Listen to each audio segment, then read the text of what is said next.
What does it take to lead a company through industrial disruption, global expansion, bold innovation, all while keeping people at the heart of the journey? In a world where businesses are racing to futurize through technology, struggling to personalize experiences at scale, and increasingly reminded to humanize leadership in the face of uncertainty, the answers are not found in playbooks, but in people who have walked the path. Hello, everyone. This is Rajiv Jayaraman, the founder and CEO of KNOLSKAPE, and I welcome all of you to another episode of The Learning Curve powered by KNOLSKAPE. Today's guest on The Learning Curve is Mr. Ravi Kant, the former Vice Chairman and Managing Director of Tata Motors, a visionary who helped steer the Indian automotive industry through some of its most transformational chapters.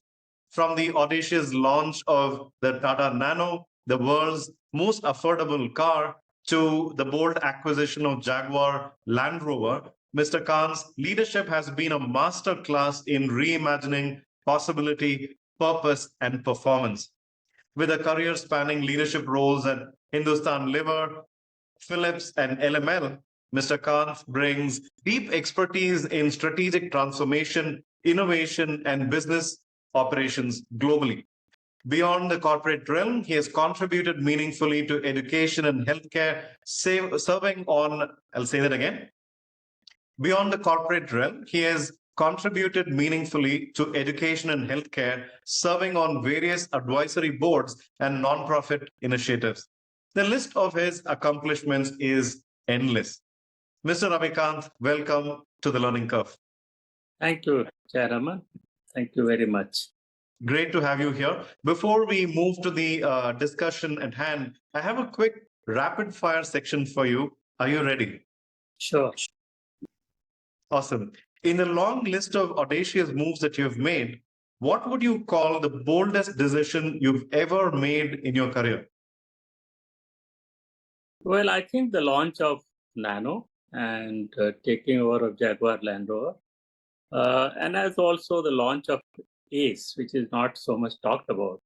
But these three, I would say, are really the boldest moves in my career.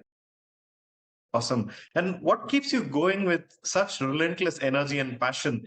If I may reveal this to the audience, you are over 80 years old, and I've met you in person, and I walked away deeply inspired by your passion and commitment to your larger purpose. What keeps you going?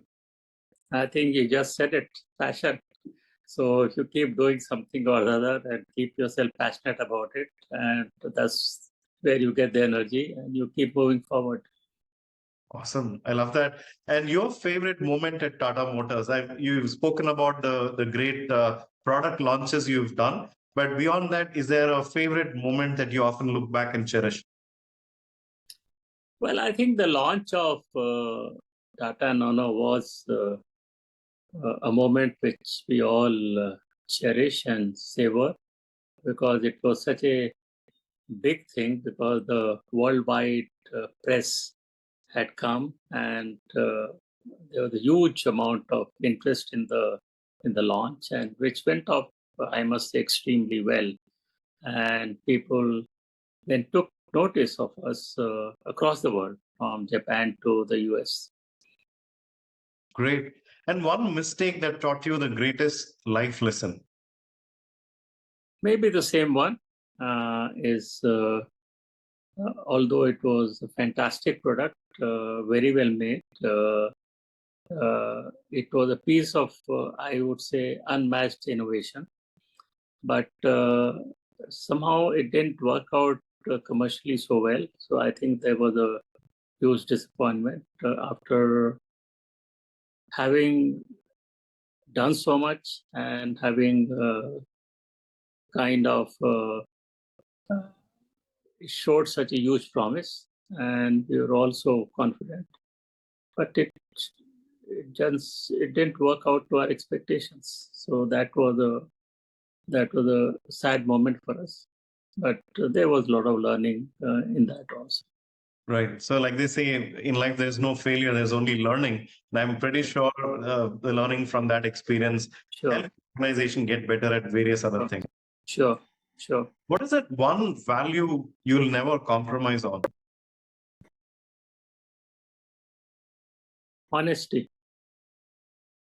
Okay. Can you also talk about one episode where honesty sort of helped you and probably even put you in a spot? You see, I have missed many things. I've seen honesty. I've seen this thing for the organizations in Tata Groups. There are many in one of the companies I worked in, Hawkins Pressure Cookers. I mean, these are just stellar companies where they live by that honesty, and they've sacrificed a lot of progress because they didn't want to compromise on one value. Okay, wonderful. That was a wonderful rapid fire section, Mr. Ravi Kant. Thank you so much for that. We'll now move to a more detailed discussion. So the first question I have is, during your tenure at Tata Motors, you led transformative initiatives like the acquisition of Jaguar, Land Rover, and launch of Tata Nano, some of the experiences that you just shared with us. Can you take us through the leadership vision that steered the organization towards some of these landmark accomplishments? They were all breakthrough in one way or the other. What was sort of the leadership vision that steered the organization towards this? You see, I myself have been very forward looking and trying to go beyond what would normally be considered as good. But the scale of that was something which I thought is quite good. Till I joined Tata Motors and I came in contact with Mr. Ratan Tata.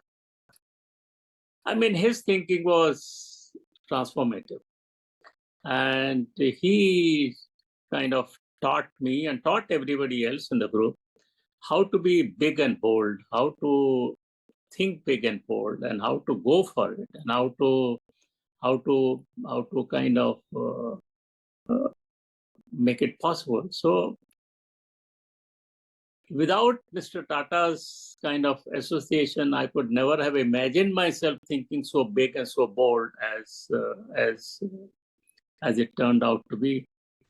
And the second part was, after that, Mr. Tata then gave you the kind of freedom to deliver it, and which normally does not happen because there are a lot of people trying to put so many things and so many constraints. But he gave a free hand, almost a free hand, to do it, of course, within norms. And third point is that if you failed, you knew he would support you. So whether it was Ravi Kant or Jayaraman or anyone else, if that person has got three things: ability to think big and bold, your boss is giving you the freedom to do it in a way, and number three, he's at the back. You know that if something goes wrong, which you have not done intentionally, then he's there to kind of support you. With this kind of environment, then you take that extra leap of faith, take that extra step, then you go beyond whatever you may be doing. And it makes you a very confident person, because your ability to then take distance, ability to go through it, and ability to make it happen brings a very transformative change in you. And I think I was very fortunate to have had the opportunity to do it on that very, very large scale. Awesome. That's so inspirational. Obviously, Mr. Ratan Tata is an icon, India's real treasure. And I'm sure you've learned a lot by personally working with him. Is there one instance or an episode that stands out in your mind about him?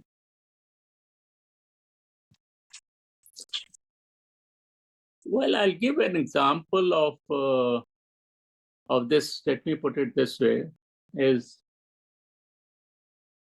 Mr. Tata was a man of few words, and he was not a person who would give you prescriptive advice, but kind of left you to make the decision. He was very subtle about these things. So when we were out there taking over or trying to take over Daewoo trucks in South Korea.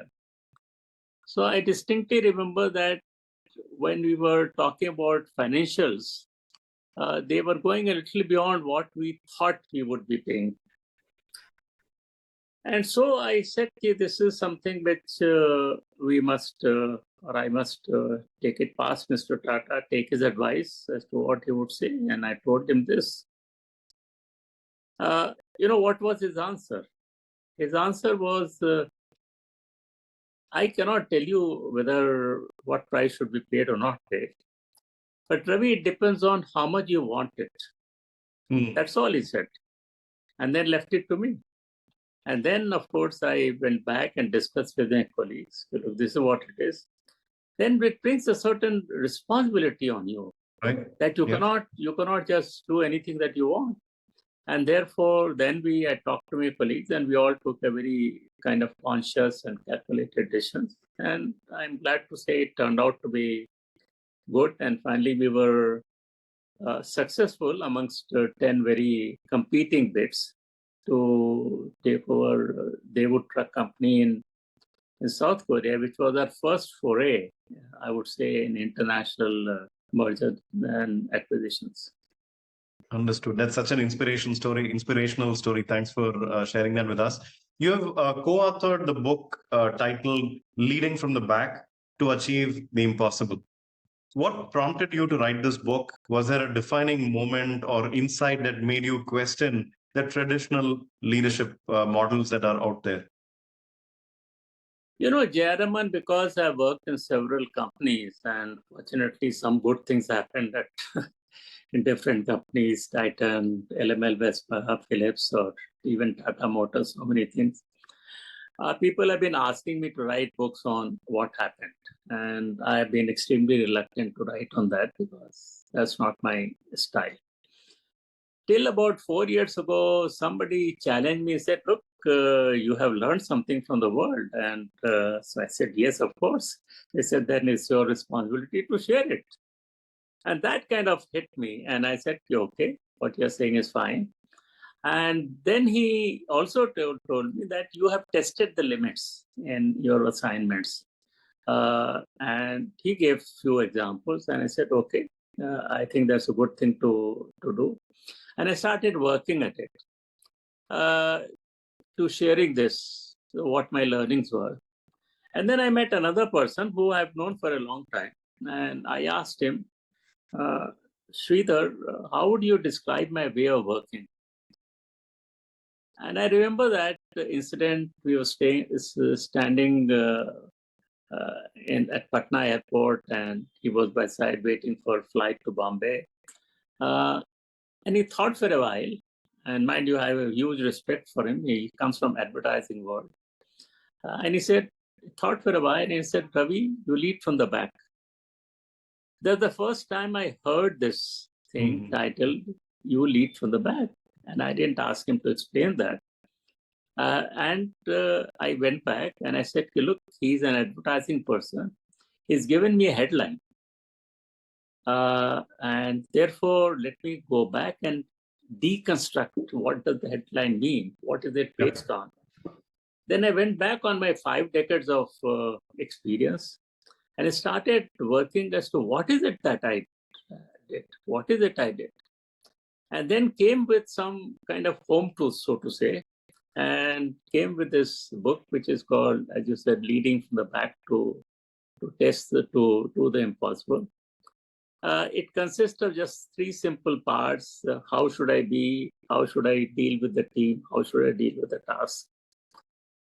And each has got 3 components. How should I be?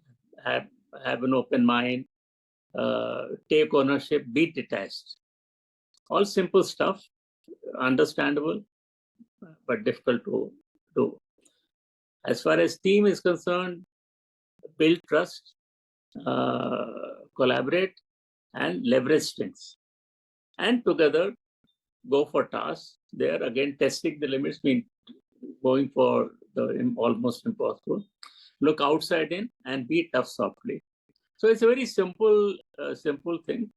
But I was trying to write. Then I talked to a friend of mine who has been after me to write books. So I said, okay, now I think I'm ready. And then he said, send me all the papers. So I send him all the papers and videos. Then he comes back and says, look, it is good for a parable. So I said, parable? I don't know how to write a parable. So parable is a fable, parable is a fable, parable is story. So they said, I know two guys in the US who are very good at that. So do you mind if I get in touch with them? So I said, go ahead. So he got in touch with them. They were very excited to collaborate. And that's how it's been co-authored, the three of us, Harry, Paul, and Ross Red. Harry has written a fantastic book, which is one of the best-selling parable on leadership. And the other guys also. And that's how finally it got published. And we have been now trying to embed the philosophy in the book, not so much about the book. It is the philosophy in the book, which I feel it is the most appropriate one for this times. What an inspiring story again. Thank you so much. You emphasized the importance of having an open mind and being detached. It's almost, I would say, spiritual in its approach, right? Having an open mind and meeting reality where it is and being detached. But in an age of strong opinions and high visibility with social media, and today we see leaders are expected to have all the answers. How can leaders truly lead without ego, especially when they are part of large, complex systems?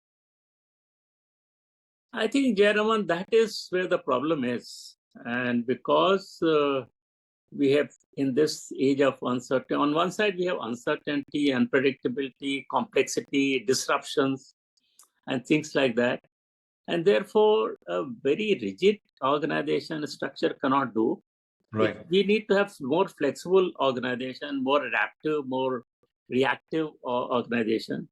And one person at the top cannot work because there's so much explosion of data, which is when I'm talking about even pre chat GPT and all that. Right. That it is impossible for one person to be seized of all that. And therefore, all that one-man shape and command and control type of things are not going to work. And therefore, you need to have more distributed leadership. But the third part is that because of today's demographic change, if you talk to the millennials and Gen Z, and you said, look, you come and work in a command and control type of organization with this guy who thinks, who's full of himself, and say that. Across the world, I've tested it out, and people are not ready to work under that. So if you want to retain talent, if you want to this, you've got to be thinking of something else.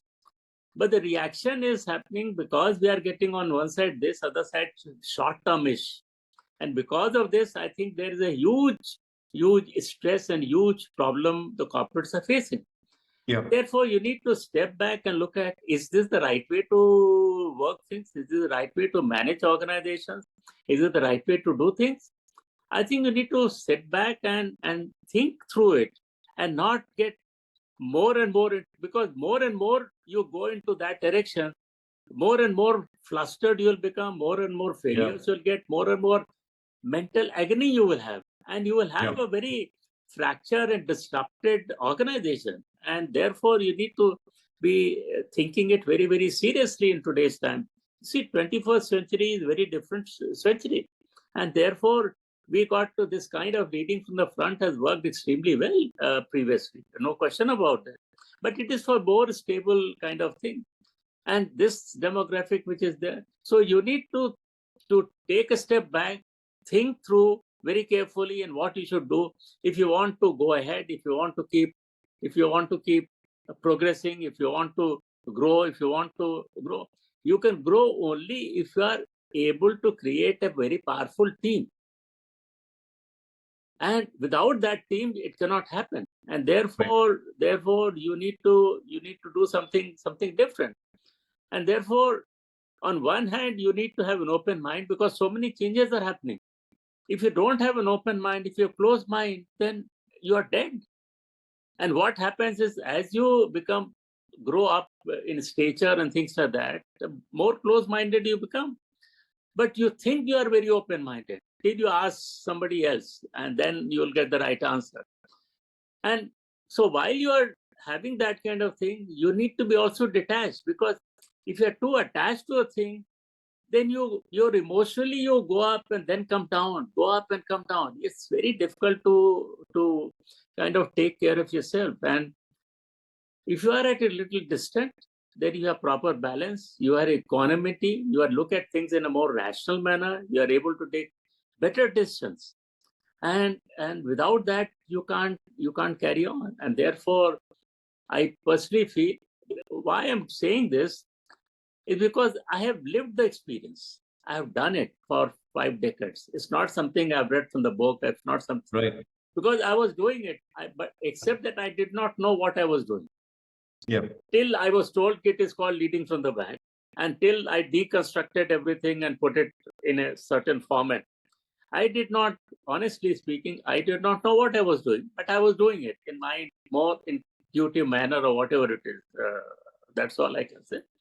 And therefore, detachment is very, very important, I would say, because if you have too much attachment, you can see in your family also, anywhere.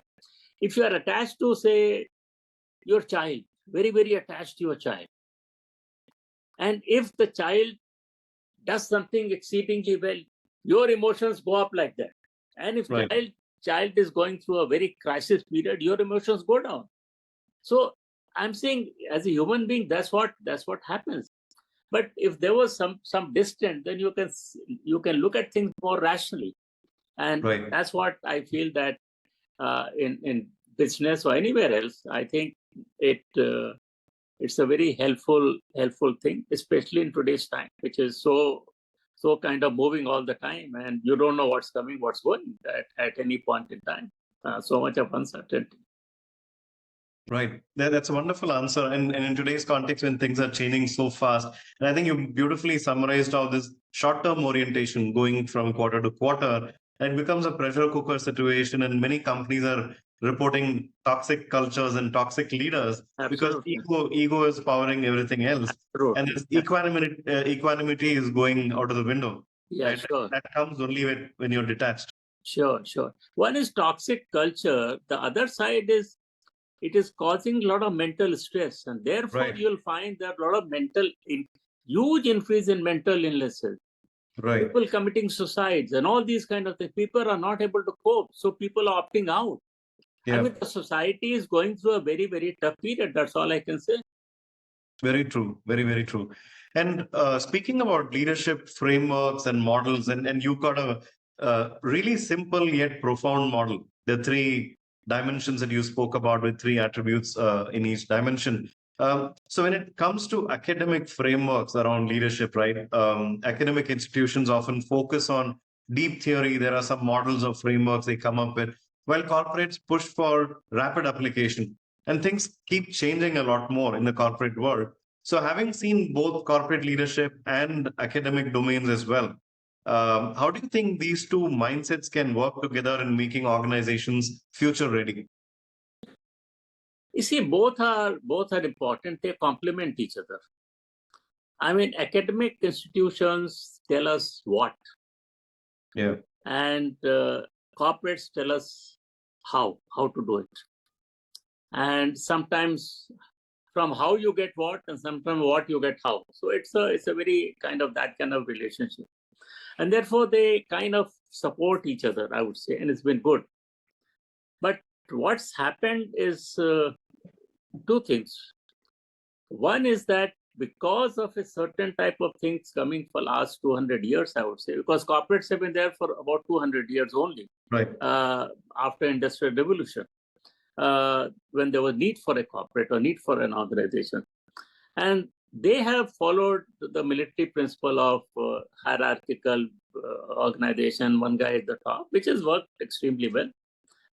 But even military is now changed, and therefore I think it's time for corporates to change. I mean, Right. the guy waging the war is not there in the front anymore. He's sitting somewhere else, as you Right. know. So similarly, I think corporates need to think through this and change. And therefore, I feel the only thing is because corporates are under pressure and they need to change fast, academics don't have that pressure. Yeah.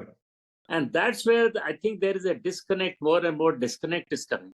That's one. Number two, academics reinforce whatever was being done earlier. So let's take organization, let's take leading from the front type of thing. One guy, they always, can we have a story on one guy? The one guy world is gone. Yeah. The thing is, but everybody work together, whether it was the social structure or whether it is the academic structure or whether anybody else, everybody work together to propagate that only. And therefore, what has become what I call is over glorification of leadership. Means we have started feeling that, oh my God, the leader is God. He's the one who can change things. That's all. And there are so many, which is in reality not correct. Leader is an important part, definitely, but he's a part. We should not forget. Yeah. And without other components, it cannot succeed. But we forget about that. And we want to therefore perpetuate that hero worship of the leaders and all that kind of. It's been totally over glorified. And that is causing, I would say, holding us back in a way. Yeah. So systems need to change because of the legacy, because there's so much investment already been done. Who's going to come forward? Now it's not working. And therefore we need to look at this. So a very bold person will take the risks to kind of swim against what has been the norm. And therefore it is a tough call, but it needs to be taken. Right. And for better or for worse, I can say that I'm taking that tough call. Right. I clearly see the importance of not being that individual centric, that one person who's going to save the day for the organization versus a system that's built. And I connect this back to what Mr. Ratan Tata did and you've done with your organization is grooming the next set of leaders, empowering them. That produces a system of leaders as opposed to one person taking the call all the time. Sure. You see, I will say very short, is leading from the front actually is about creating powerful teams. Yeah. And those powerful teams are created by creating trust. Yeah. So if you ask me, trust is one word which is the most important today, in today's time. It is, in my view, the most valuable commodity than anything else. And especially in today's world of fake news and fake this thing and all that. So trust has become even more precious. But trust is the one which is needed most. So it's a dichotomy in a way. Right. Because trust is moving away, and yet trust is the most important thing in today's time, which will save things. Very true. Very true. So for the listeners who are watching and tuning in, you must have noticed Mr. Ravi Kant is referencing ChatGPT, and he's referencing the latest technologies. Tells you that he is clued in, he's tuned into today's times and age, and he's a continuous learner. I just wanted to underline that because you are referencing a lot of recent developments in the area of technology. It just caught my attention. So just double clicking on this aspect of trust, because it's a foundational leadership element, right? What does trust look like in action? Right? What are some trust building behaviors that leaders can take up? And there could be situations where trust is broken. How can leaders sort of rebuild it? And if you answer this from maybe a hybrid work or today remote work is happening where you don't have physical touch points, it's a little complicated today. So can you throw some light on that? Sure. First, let me say that you don't need trust to run a company. If you're an autocrat, you can lead by what I call 3 Fs. What are these 3 Fs? Fear, force, and favoritism. So either one or two or a combination of this. So you'll see, you can run this thing, but that organization is fractured organization. It cannot Yep. last. It cannot last long. So if you, especially in a today's world of, as we have talked about, uncertainty, unpredictability, complexity, disruptions, all this cannot work. And therefore need to have something. And that's why I said, you need to have teams, you need to have distributed leadership, and that is built on trust. So what is trust? Trust, in my view, is consistent integrity. Consistent, both words are important. Consistent integrity. And integrity means what? There must be honesty, there must be kind of openness, there must be transparency, there must be fair and equitable treatment of people. You are believing in your group and people, all that kind of thing. So trust is that, and it cannot be shown one time. Yeah. It has to be consistent, day in, day out, day in, day out. Means your entire personality has to reflect that all the time. It should become the part of DNA. It should become such a part of DNA that people should be able to predict what your decision is going to be. You must almost become predictable. That much trusting and transparent you should become. That means if some problem is there, suppose somebody's personal problem is there, he comes to you. Everybody in the organization should know that this is going to be your answer, because it's not person dependent. If it was another B, C, D guy also, you will give the same. You get the same. That's when trust is built, and that is very, very important. And therefore, I call it consistent integrity. And if you have done that, I can tell you, Jayaraman, I mean, you can do anything. So let me first give you my own example. I have worked in 7 companies, each in a different industry, of which I had no knowledge of, incidentally. I had no knowledge of. I had no knowledge of four-wheelers when I joined Tata Motors. I had no knowledge of electronics, consumer durable industry when I joined Philips. I had no knowledge of two-wheelers when I joined LML West. I had no knowledge of watches when I joined Tata. So what did I do? How do I succeed? By stroke of good luck, I somehow came into that, you can say, into those organizations. But having come in, what do I do? Because people in the organization, say Tata Motors, everybody in the organization is far more knowledgeable than me. Everybody is far more technically competent than me. But somehow I'm in the organization. What do I do? So the only thing, when I look back now, that time it happened naturally, but when I look back now and reflect upon it, then I see, so what did I do? I asked this question to myself. And then the answer comes after a lot of, you created a powerful team. And how did you create a powerful team? By trusting everybody. So you start by trusting everybody, but you should not expect that trust will be reciprocated back immediately. It doesn't happen like.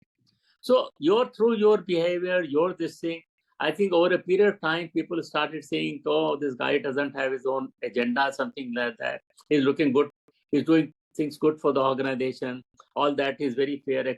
So trust started coming back. And then slowly and slowly, people became started seeing things. And I tell you, the group did fantastic things. First year of my joining, Tata Motors turned in a loss of 500 crores. First time in Tata Motors history. It was the largest ever loss in corporate history till that time in India. Okay. And within 2 years, the team turned it around. And so many other things which we have talked earlier, it happened because there was a team, and there was a mission, and there was a passion to do things. Once you have that, you can do anything. That's why the book is called Leading from the Back to Achieve the Impossible. If you are able to create that powerful team can achieve the impossible. That's all I'm saying. I love that. So I really like the way you said, there was a huge loss, and in 2 years, the team made it possible. Of course. I've been in many conversations like this where the leader could have easily said, "I made it possible," right? But I love the way you give that credit also to the team. That's truly a testament of leading from the back. Yeah, you asked a question also, if it is broken, what happens? Right. Well, I must say, I've studied trust a lot. I've read many books on all that, and I've talked to and exposed myself to this. The conclusion I've come to, for individual, it is different. For organizations, it's different. For an individual, once trust is broken, it's impossible to regain trust. And there are many examples. I don't want to cite here. There are many, many examples. You can go through anywhere. For an individual's case, if trust is broken, it is impossible to regain the trust. But in case of organization, it may be possible to regain trust. Okay. It may be possible to regain trust. It may happen, it may not happen. But it's not a no all the time. And there are many examples also of how organizations were able to regain trust. Right. A very famous example of J&J, Johnson & Johnson, when they had this problem at Tylenol some 40 years ago. And, there were deaths in Chicago and all that. The bottles, they found bottles were tempered. And the CEO at that point in time, he recalled everything. More than $100 million were spent on recall. 31 million bottles were across the world. Yep. Things happened in Chicago, but he recalled. So everybody said probably it's an overkill. But mind you, they had a 37% market share. It dropped down to 7% market share because of this news. Slowly and slowly, they regained 30%, up to 30% market share.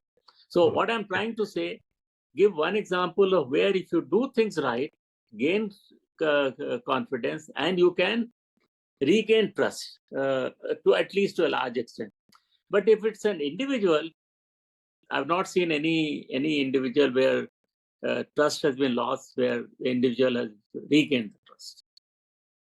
Amazing. That's a super insight. Thanks for that.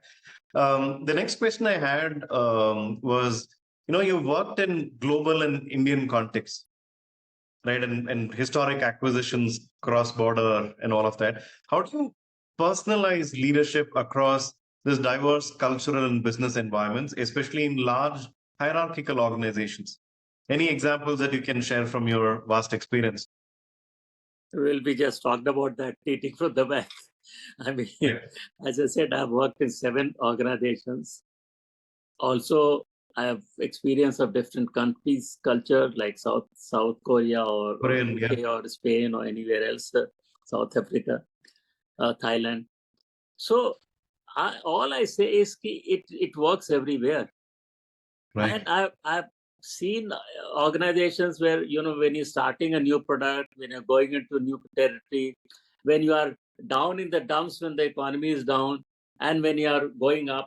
So I have gone through all the permutations, combinations, if I may say so, a company goes through. And I've seen it does not matter actually. It is something which is a very strong thing, because what it is, it's talking about creating a powerful team. Now, whether you are doing the A, B, C, D, E, F, G, how does it matter? If you are able to create a powerful team, it is able to take care of all those things. Right.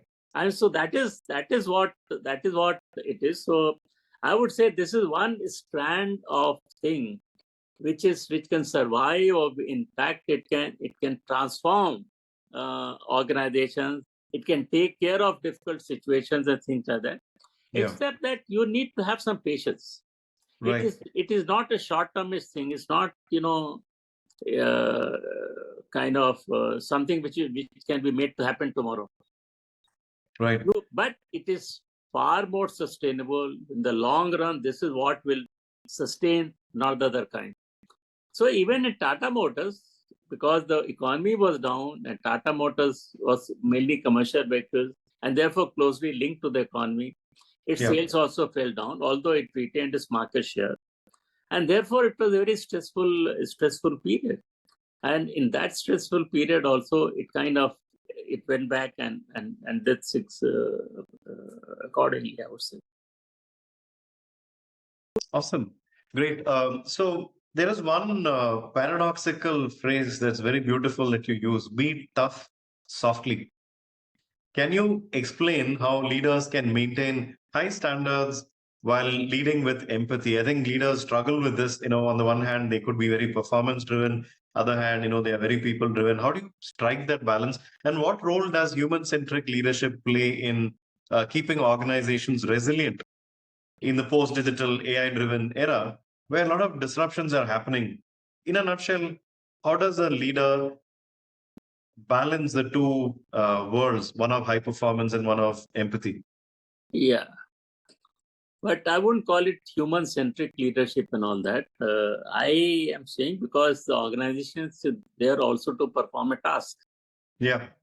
So to perform a task, therefore, need to be tough. So Yeah. leading from the back should not be confused that you can now relax and kind of give it to other people and they're doing. No, you still carry the can.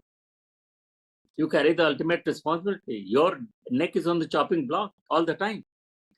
And therefore, you are very conscious of that. You are given people freedom. You have done this. You're supporting them. Your job has now become kind of a facilitator, to a coach, to a mentor. That's what I'm calling the leadership. It's no more. Right. It's no more going in the front and trying to give orders and trying to control the organization. No, you are becoming facilitator, and therefore you are helping others actually to negotiate the changes and problems, or come with better ideas and things like that. So that's where I would say you are soft when you're dealing with people. Yeah. Because people, including you, will make mistakes. That does not mean that if somebody else is making mistake, you shout at him and you don't understand. If you were to make the mistake, it would cost you 15 times or 100 times more than the mistake that fellow is making. But you will shout at him. When you make the mistake, then it doesn't matter. And that's what keeps happening in hierarchy. Right. Oh, 1 crore ke liye, somebody is going to get a loss of 1 crore. You're kind of skinning the guy. You are saying this. You are giving a lot of punishment. You are stopping this thing. But when you made the mistake, it cost the company 100 crores. Now that senior people don't realize and they don't want to understand also. Yeah. So I would say that's where I think we need to have an understanding that as far as targets are concerned, performance is concerned, we need to be tough. No question of that. But as far as people are concerned, we need to treat them in a more humane manner, because people, one of the things wrong with corporates today is, in fact, a couple of things wrong with corporates today, of which one of them is that we have dehumanized human beings. Right. I mean, we treat people as a piece of part of a machine, a part of this thing, I can dispose them off anywhere. I can't do anything. This is reached a limit now. Yeah. And therefore it needs to be corrected. We got to bring some humanity to humanness and to people. Yeah. Without that, and therefore leading from the back is very, very important. Leading from the back, because then you treat people in a more rational manner, more kind of manner in which they should be. Everybody has problems, everybody has families, everybody is this thing, and therefore need to look at things in a more greater understanding of human beings. That's what. Because you are at the top, you got so many facilities, you don't bother. But people down below, 4 levels, 5 levels down, you got to understand their problem. You got to understand that.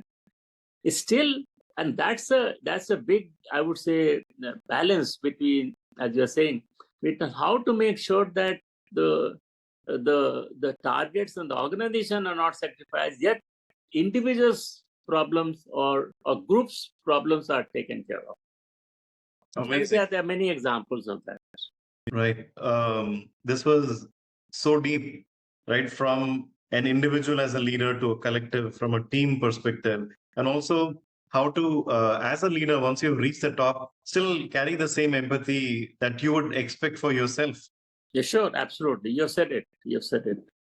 Right. And so sometimes we use different principles for ourselves and for others. And that's what I think integrity also comes in, right? Absolutely. Integrity also means, is it being fair? Absolutely. Absolutely. Absolutely. You should always, this has been my principles of my life, that you should always put yourself in the other person's shoes and think about it. Right. Whether it is a consumer who's buying your product, or whether it is a person in the organization, put yourself in that person's shoes, and then maybe you'll come to a better decision. That's all I'm saying. Right. Right. So that's empathy in a nutshell. Amazing. I really love your answers. So I just have one more question for you. What is that one new thing that you have learned or tried recently? I think one thing I can say is that so far in my corporate career, I have been involved in selling, promoting products, physical products. And whether it is a passenger car or truck or television sets or two-wheelers or watches or things like that, or pressure cookers. For the first time, I'm trying to propagate a philosophy. Yeah. Because what I'm talking about is actually philosophy. You earlier talked about the spiritual thing. Yes, there is part of spirituality in it also. So it's a philosophy, it's an idea. Yeah. And what one is trying to do is propagate an idea and embed that idea in people's minds. Yeah. And through that, bring about some kind of a change. Now, that is, as you can understand, is very tough. It's not like selling product. It's not transactional. It is not that. It's you are trying to change the thinking of the person. And that is a very, very tough thing. And therefore, which I'm finding across during this journey. After I wrote the book, I've been having interaction with different groups of people like this. Today's is 93rd interaction, incidentally. Wow. Yes, but I've had a lot of learning in that, and therefore it is difficult. It's a difficult kind of thing. But I find a lot of positive responses across the world, across different segments of society, across the world, across different. So I'm feeling very encouraged that actually this is an idea a lot of people are liking, actually. Yeah. An idea that people want to implement. The idea that that is actually also being used across the world, incidentally. Right from Japan, China, down to USA, Latin America, everywhere this is being used, except it does not have a label. So many people, it's not something unique or kind of confined to me. It's nothing to do with that. Like till 4 years ago, I did not know it's called leading from the back. Similarly, a lot of people are doing, and various components of that people are doing on their daily. The hundreds of people who are doing it, and they are running very successful companies. And therefore, the question therefore is, how do we bring to surface, put it in a structure, put it with a label, then it becomes more identifiable. And that's what one is trying to do.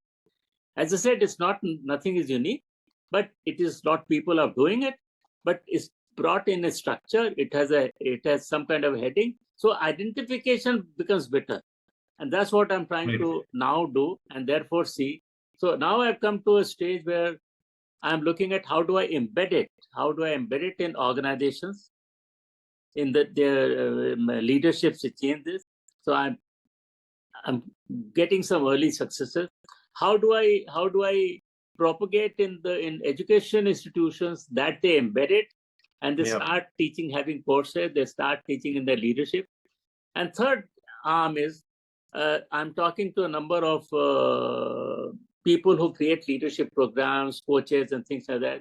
How do I incorporate in that as an important element in this? So this is kind of a three-pronged attack, and trying to see how I can take it forward.